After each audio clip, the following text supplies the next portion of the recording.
In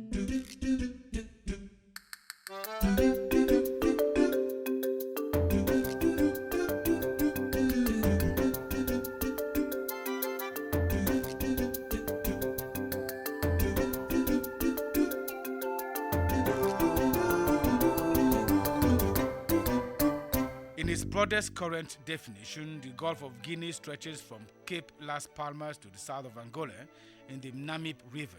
It thus provides a synthesis of West and Central Africa. Through its current African component, it benefits from a strategic position that links it with all the other sub-regions.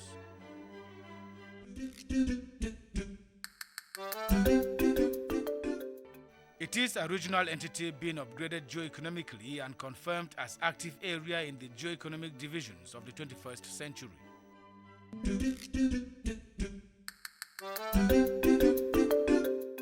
During the 2000s, the disruption of the oil industry in Nigeria due to hostage-taking, simultaneous attacks of 3 banks in Cameroon, of a bank and the annexes of the presidency of Equatorial Guinea, as well as attacks on a grocery store in Gabon, create a psychosis of insecurity whose authors attack from the sea. To better understand the phenomenon, ECAS, ECOWAS, the GGC and the international community are interested in this issue, especially in terms of the challenges, threats, the consequences, and finally the envisaged solutions.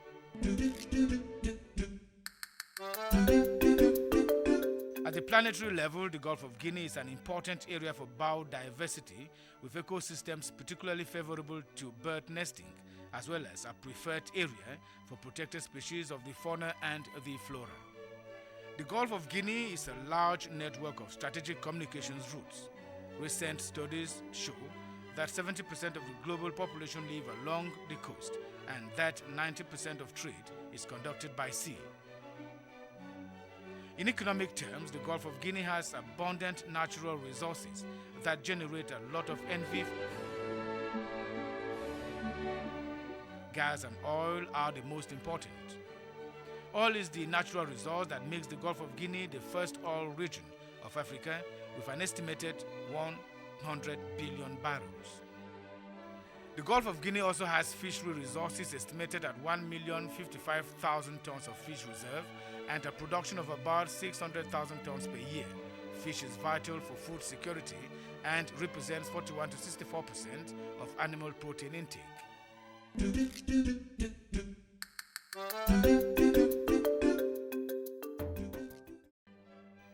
The repeated attacks on the high seas and even inland are a constant threat in this part of the world.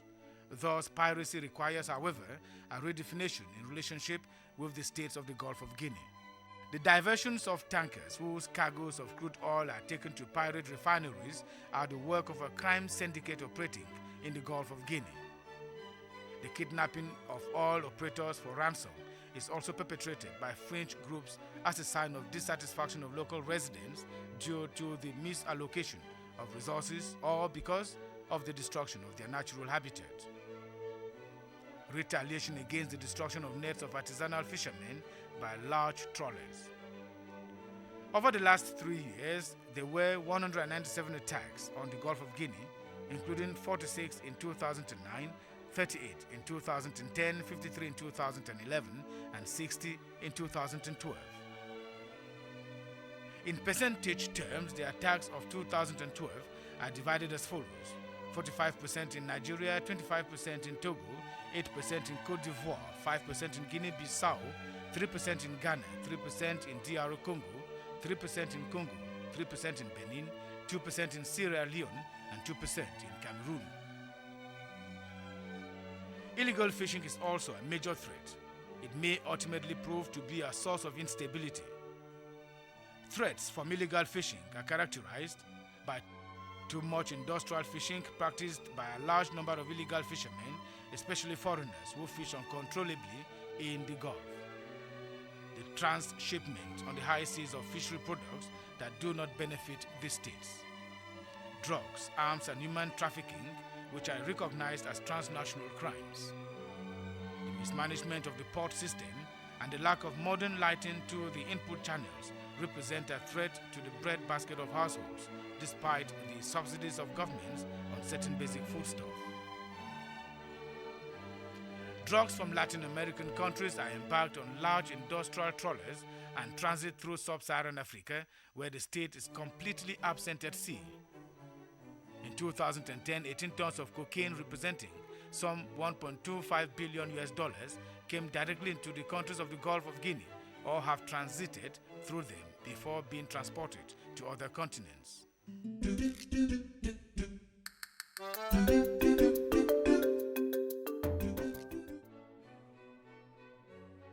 In economic terms, piracy and armed robbery at sea are behind the decline in oil revenues in many countries of the sub-region. A major crisis in this sector would have incalculable consequences for their economies and hence their political stability.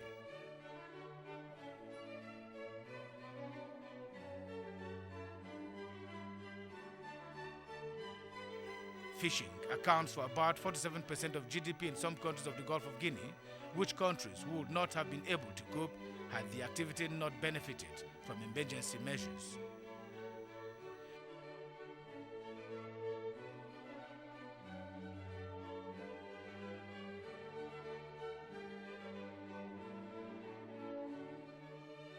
Poor maintenance of ports and the lack of navigation channels increase the risk in shipping. In terms of the environment and biodiversity, the consequences of an oil spill in the sub-region would be incalculable. According to estimates by the United Nations Office for Drugs and Crime, about 1,000 people die per year at sea on the way to immigration. Each year, approximately between 25,000 and 84,000 Africans of the West Coast are candidates for immigration. In 2010, 170 fishing vessels in the sub-region stopped their activity for fear of attacks. In 2012, about 1,198 seamen were attacked in their business.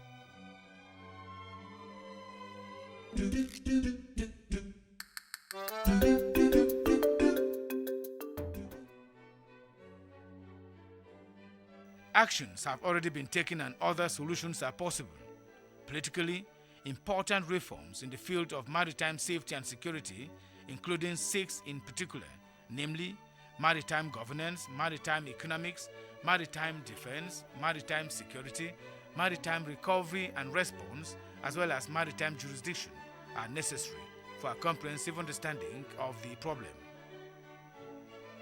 In terms of state action at sea, many coastal countries have acquired substantial naval equipment but do not invest enough in logistical support for a real presence at sea. The implementation of maritime strategies proposed by regional economic communities and adopted by states is not effective. For example, the case of the ECAS Protocol signed in 2009 in Kinshasa and the Integrated Maritime Strategy of ECOWAS. On the economic front, a better consideration of the fisheries sector will generate employment and will contribute to the creation of a fish processing plant. Fishing can also be an important source of revenue for states and may be a factor of economic development. But the region is presently suffering from losses estimated between $828 million and $1.58 billion per year due to illegal fishing. At the level of oil business, good governance in the field of marketing of petroleum products and a better allocation of resources for the benefit of local residents, among others, could stop much piracy. The proliferation of refineries in the sub-region is also a solution to increased supply, which may contribute to a significant reduction in illegal activity. An investment in maritime safety could lead to a reduction of some taxes. At the sub-regional level, operations in Zone D resulting from the mechanism established by ECAS have reduced pirate attacks in the area from 39 in 2011 to 2 reported attacks in 2012. Similarly, the prosperity operation in Zone E, triggered by Nigeria, Togo and Benin, was a real success. At the international level, the US government is proposing a concept called African Partnership Station, which invites all partners to work together for the overall security of the Gulf of Guinea. Since 2010, the US finances and organizes a multi-dimensional and multinational naval exercise involving all the states of the Gulf of Guinea. The European Union has set up a special program to support the countries of the sub-region in the security of maritime routes in the Gulf of Guinea, called CRIMGO. Through the Integrated Maritime Strategy, the African Union calls for the responsibility of states in maritime policies. It encourages the establishment of an information exchange system at the regional level. In its vision, the development of Africa inevitably involves securing the sea. The United Nations, through resolutions 2018 and 2039, urges states to develop a common strategy whose key word is the pooling together of resources. Through this direct support, the United Nations shows that the security of the Gulf of Guinea is of common interest both to the region and to the entire planet.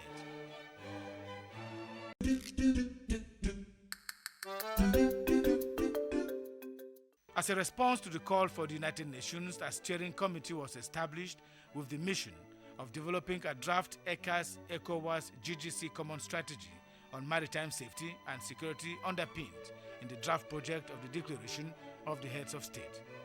A memorandum of understanding between ECAS, ECOWAS and the GGC, which will serve as a legal framework. And finally, a code of conduct as a transitional element to a binding legal text. The adoption of these three documents is the subject of the Yaoundé Summit.